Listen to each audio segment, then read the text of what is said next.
Bonjour et bienvenue dans cette nouvelle vidéo. Aujourd'hui, je voulais parler d'un concept qu'on voit surtout sur YouTube, le mukbang. Peut-être que vous voyez ce que c'est sans connaître le nom. Le mukbang, c'est tout simplement manger devant sa caméra et partager ses repas. Dit comme ça, c'est vrai que d'un premier abord, ça suscite pas mal de questions. Pourquoi font-ils ça? Quel est l'intérêt? D'où vient ce concept? Pourquoi ça fonctionne si bien? Et finalement, pourquoi, personnellement en tout cas, je trouve ça extrêmement dérangeant. Dans cette vidéo, nous allons répondre à toutes ces questions. Avant de commencer, n'hésite surtout pas à t'abonner. Nous sommes à 971 abonnés, donc s'il vous plaît, n'hésitez surtout pas à vous abonner. C'est très important pour moi pour passer la barre des 1000 abonnés.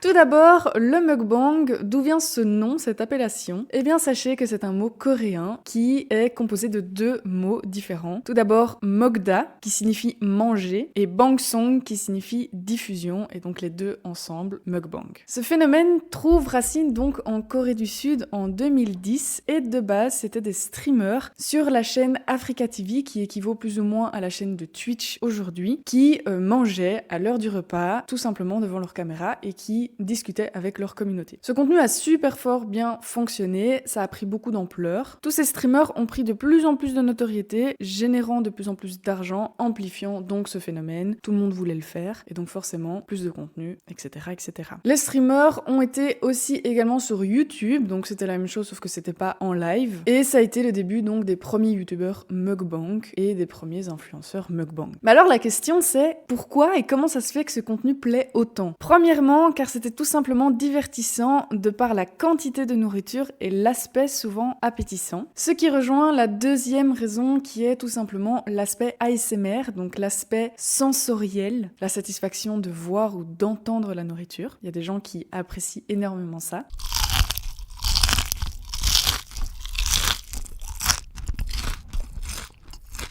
Troisièmement, pour une raison beaucoup plus profonde, apparemment les Coréens se sentiraient énormément seuls, le taux de célibat n'a jamais été aussi haut. Et pour prendre l'exemple de la ville de Séoul, qui est la capitale de la Corée du Sud, il faut savoir qu'il y a beaucoup d'étudiants qui ont quitté leur famille pour venir étudier et qui se retrouvent maintenant seuls. Et qu'en fait là-bas, en Corée du Sud, c'est extrêmement social de manger. Tout le monde mange ensemble, tout le monde mange dehors ou en famille à la maison. Mais ça se fait pas trop de manger tout seul, solo, à la maison. C'est même quelque chose de très très déprimant pour eux. C'est vraiment quelque chose de culturel chez eux, ils mangent ensemble. Ce qui fait que quand ce concept est arrivé, ça a plu à énormément de gens qui se sentaient seuls le soir au moment du dîner, parce qu'ils ouvraient un live et ils retrouvaient leur streamer préf qui était en train de dîner en même temps avec eux et d'interagir, et du coup ce genre de personnes se sentaient moins seules, ce qui a participé à l'engouement de ce concept en Corée du Sud. Il y a aussi une autre raison qui a été observée, c'est qu'en Corée du Sud, le physique est extrêmement important. Là-bas dans leur société, être fin est vraiment signe de discipline et c'est un peu mal vu d'être en surpoids. Ce qui fait qu'il y a beaucoup de Coréens qui ont expliqué que c'était très satisfaisant pour eux de regarder ce genre de contenu pour se satisfaire d'une autre manière. Et ça, je peux le comprendre parce que moi j'ai vécu des troubles du comportement alimentaire et il y a eu des périodes où je mangeais pas du tout et je regardais sans cesse des vidéos de bouffe parce que ça me satisfaisait énormément et que ça me permettait en fait de tenir mon régime et que psychologiquement ça me satisfaisait de voir autant de bouffe et de malbouffe et de grosses quantités avec de la sauce, des couleurs, etc., etc. Du coup, ça m'a un peu rassurée d'entendre ça de la part des Coréens, parce que je me suis dit que j'étais pas folle. Et finalement, selon moi, et c'est la raison pour laquelle je regarde ce genre de contenu, enfin je regarde pas, mais c'est vrai qu'en faisant cette vidéo, je me suis facilement laissée prendre dans des contenus, j'ai facilement regardé des contenus, tout simplement par la curiosité morbide, surtout qu'en plus en Corée du Sud, c'est de la nourriture assez insolite, c'est des poulpes, des choses qui bougent. Aux États-Unis, c'est des personnes grosses, qui mangent des trucs grasses. Et en fait, c'est tout simplement de la curiosité morbide. On a envie de voir à quoi ça ressemble et on est un peu dégoûté, on est un peu impressionné et tout simplement, ça nous pousse à être curieux. Bref, ce contenu a rapidement gagné en popularité en Corée du Sud et le mukbang est vraiment devenu quelque chose de culturel à part entière. Et toutes les raisons du succès de ce concept ont contribué à son expansion mondiale, faisant du mukbang un phénomène internet incontournable. On s'est rendu compte que quand ce concept est arrivé aux États-Unis, les les gens étaient complètement un peu perdus, quoi. Enfin, tout le monde s'interrogeait un petit peu sur ce concept. On comprenait pas trop pourquoi, comment, quel est l'intérêt. Et en faisant parler donc de ce concept aux États-Unis, certains youtubeurs ont voulu tester et ont voulu tout simplement s'approprier un petit peu ce concept mukbang, un peu à la sauce américaine finalement. Sauf que le premier petit souci à ce moment-là, c'est déjà la différence du type de nourriture. Déjà en Corée du Sud, c'était des quantités absolument énormes, mais là aux États-Unis, en plus d'être des quantités énormes, c'est de la mauvaise nourriture parce que clairement la culture n'est pas du tout la même. On n'est plus du tout sur du poisson avec des champignons, des trucs comme ça. On est surtout sur des aliments extrêmement gras, frits, de la viande, des frites, des fast-foods, des hamburgers, etc., etc. Ce qui a tout de suite donné une autre dimension au mukbang américain. En se mondialisant, ce concept a de plus en plus plu et s'est de plus en plus développé. Il y a eu l'émergence de youtubeurs connus aujourd'hui comme Nikado Avocado ou Angry Fat Chick, dont j'ai déjà parlé sur ma chaîne, mais j'aimerais continuer à vous en parler parce que selon moi, c'est deux exemples qui illustrent parfaitement la seconde partie de ma vidéo, qui sont les problématiques de ce concept. Nikado Avocado, de son vrai nom Nicolas Perry, est un créateur de contenu américain, connu donc pour ses vidéos mukbang. Mais Nico, il est connu de base pour ses vidéos sur le végétalisme, qu'il a commencé donc à réaliser en 2014, donc il y a 10 ans déjà. À ses débuts, il mangeait principalement des fruits, des légumes, et il était donc vegan. Et il partageait donc son parcours sur la bien-être, le bien-être, la santé, les bonnes habitudes alimentaires, etc., etc. Sauf qu'au fur et à mesure du temps, il s'est aperçu que c'est pas du tout ça qui faisait le plus de vues, mais ce qui faisait le plus de vues, c'était les concepts mukbang, ça lui rapportait plus d'argent. Et donc, il a vécu une transition complètement vers ce concept mukbang. Et on a pu voir du coup un changement drastique aussi dans la DA de ses vidéos. Au-delà du contenu de la nourriture, il y a eu aussi un changement de comportement de Nikado Avocado qui est devenu de plus en plus extrême. Il est devenu vraiment célèbre pour ses réactions excessives, ses disputes avec d'autres créateurs de contenu et ses crises émotionnelles filmées en direct, mais surtout de sa prise de poids fulgurante. On voit vraiment au fur et à mesure de ses vidéos qu'il prend de plus en plus de poids. Il y a beaucoup de personnes de sa communauté qui rigolent de ça parce qu'il y a beaucoup de cons, je pense, mais il y a aussi beaucoup de personnes qui se sont inquiétées vraiment en lui disant mec écoute, là arrête de ruiner ta vie pour des vues sur YouTube, ça va pas du tout. On a réalisé aussi que petit à petit il jouait vraiment avec ça et quand on regarde ses vidéos aujourd'hui, on voit qu'il met vraiment son poids en avant pour attirer toujours plus de vues, toujours plus d'intérêt. On a appris aussi que sa santé se dégradait, que maintenant il dort avec des appareils, avec des tubes, des masques, chose qu'il s'empresse de mettre aussi sur ses miniatures. Il est du style à se plaindre absolument tout le temps de ses mal de dos,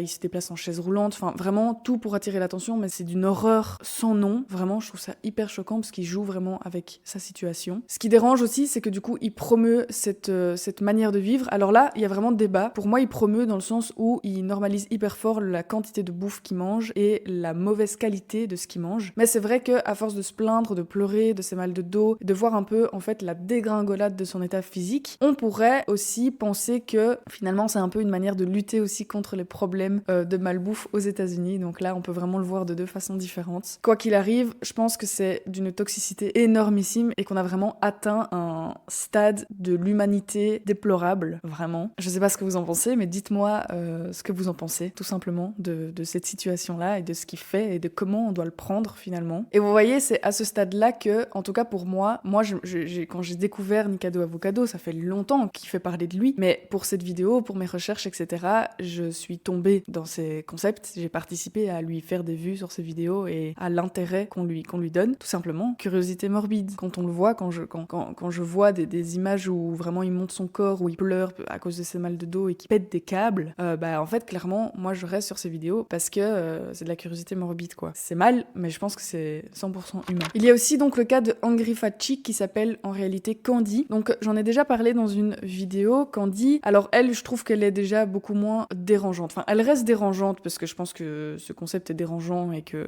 voilà. Mais Candy, elle a toujours fait des vidéos sur des dégustations culinaires. Quand le concept mukbang est arrivé, elle s'est plongée vraiment là-dedans parce que c'est quelque chose qui fonctionnait vraiment super bien. Mais Candy, elle a toujours été super transparente avec sa communauté sur ses problèmes de santé. Elle a jamais été dans l'irrespect comme ça de la nourriture. Elle a jamais pété des câbles. En fait, elle se montre pas en spectacle. Candy, elle a toujours bouffé beaucoup trop. Elle le dit, elle le sait, elle sait que c'est mauvais et elle en profite pour faire des vues. Et donc c'est ça en fait qui est déplaisant, c'est que du coup, la communauté demande ça et elle donne et donc c'est un cercle vicieux où où elle donne, elle reçoit, et donc elle continue, tout en sachant que c'est mauvais pour elle. Mais disons qu'elle n'est pas dans cette démonstration et dans cette comédie et dans cette exploitation de sa santé. Vraiment, j'ai l'impression que Nikado Avocado, il est vraiment dans l'irrespect de lui-même, c'est assez abusé. Mais Candy, voilà, elle a aussi essayé de perdre du poids, sauf qu'elle a expliqué aussi que c'était des vidéos qui fonctionnaient pas du tout et que du coup, c'était facile aussi de retomber dans ce truc de faire des mukbangs parce que c'était une façon pour elle de mieux gagner sa vie, etc., etc.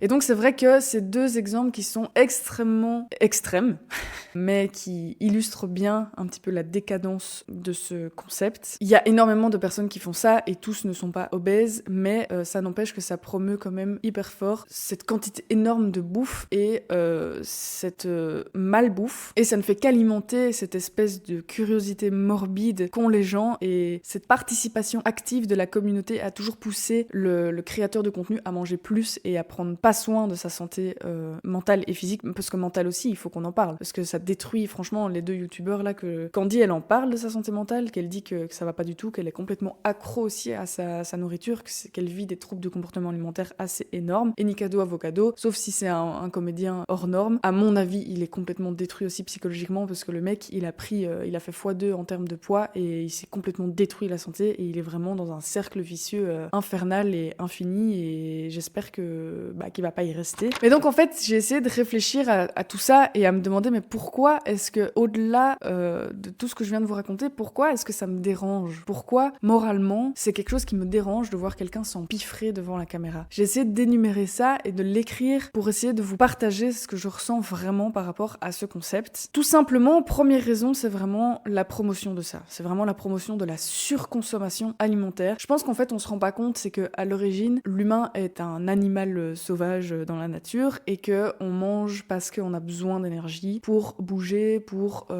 faire des choses, pour la cueillette et la chasse. Vraiment, faut vraiment imaginer l'homme il y a très très longtemps. Et quand on compare ça à aujourd'hui, on mange beaucoup trop. De manière générale, je pense que vraiment on mange beaucoup trop. Ce qui fait que aujourd'hui, y a des maladies comme par exemple l'obésité morbide. Et ce genre de concept ne fait que normaliser ça, ne fait que pousser à la surconsommation d'aliments. Alors je suis la première à dire aussi qu'il faut pas se frustrer, que moi aussi j'aime bien manger un petit bout de chocolat le soir après mon repas, alors que c'est pas du tout nécessaire, mais c'est nécessaire disons pour ma santé mentale. Et je suis complètement d'accord que c'est bien de se faire plaisir et qu'on n'est pas non plus obligé de vivre comme à l'état des Cro-Magnons d'avant, qu'on a tous évolué, que l'espèce humaine a évolué. Mais quand même, il faut quand même garder à l'esprit que manger c'est un plaisir, mais c'est aussi quelque chose dont le corps a besoin et que le corps n'a pas besoin d'un excès, comme pour tout. L'excès nuit en tout et qu'il faut quand même pas normaliser de manger des quantités astronomiques parce qu'on en a pas besoin et que c'est mauvais pour nous. Surtout de la mauvaise nourriture comme ça. Il y a vraiment des vidéos où il n'y a pas un paix de verdure. Quand je regarde parfois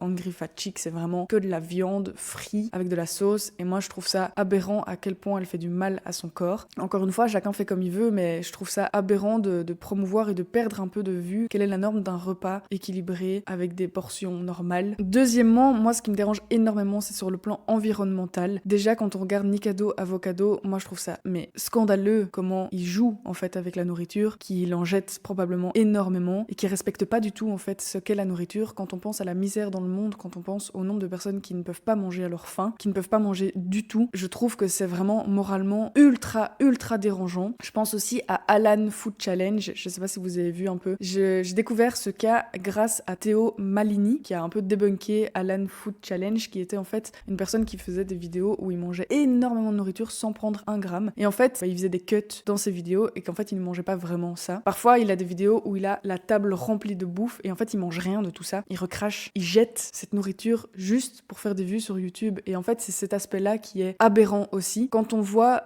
aussi la quantité de Nikado Avocado, de base il était vegan et là maintenant la quantité de viande qu'il mange, donc c'est vraiment un gâchis alimentaire, une surconsommation alimentaire qui est juste pas du tout acceptable et qui est encore une fois moralement vraiment très fortement dérangeante selon moi. Et tout simplement aussi pour cette relation ultra toxique entre le youtubeur et la communauté. Alors déjà je pense que quand on est youtubeur ou créateur de contenu, je pense qu'on a un minimum de responsabilité à avoir sur les réseaux sociaux. Nikado Avocado, je sais pas combien de millions d'abonnés il a, mais il en a énormément et donc il faut bien garder à l'esprit que quand on est youtubeur ou créateur de contenu, on a une influence, on est influenceur en fait, on influence les gens. Et donc je pense que c'est très important quand on crée du contenu d'avoir un minimum cette morale-là. Un créateur de contenu avec des millions d'abonnés va jamais promouvoir la haine, les armes à feu, la guerre. Vous voyez ce que je veux dire? Parce que c'est pas moral. On peut pas, enfin, ça devrait être interdit d'avoir un aussi grand pouvoir, entre guillemets, d'influence et de promouvoir des choses aussi néfastes. Et donc, quand on réfléchit à ça,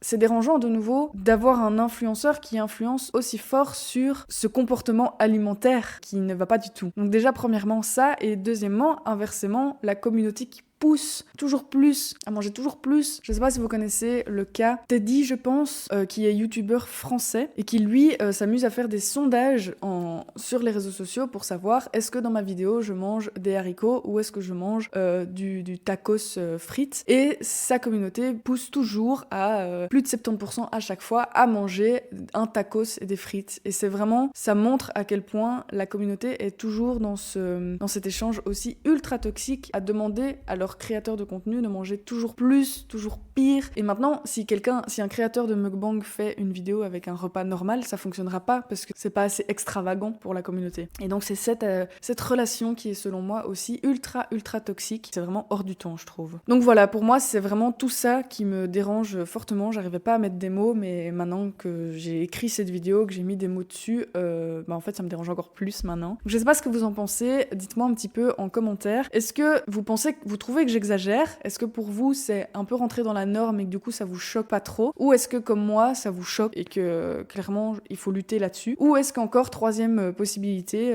en fait on ne peut pas lutter là-dessus parce que chacun fait ce qu'il veut et que pour vous il n'y a pas trop cette notion de morale qu'il faut avoir, de morale des créateurs, et que ça sert à rien de lutter contre les déviances humaines? Je suis un peu partagée entre ces trois choses personnellement. Donc voilà, laissez-moi un petit commentaire. N'hésitez surtout pas à vous abonner si cette vidéo vous a plu. Moi je vous fais de très gros bisous et je vous dis à très bientôt pour une nouvelle vidéo.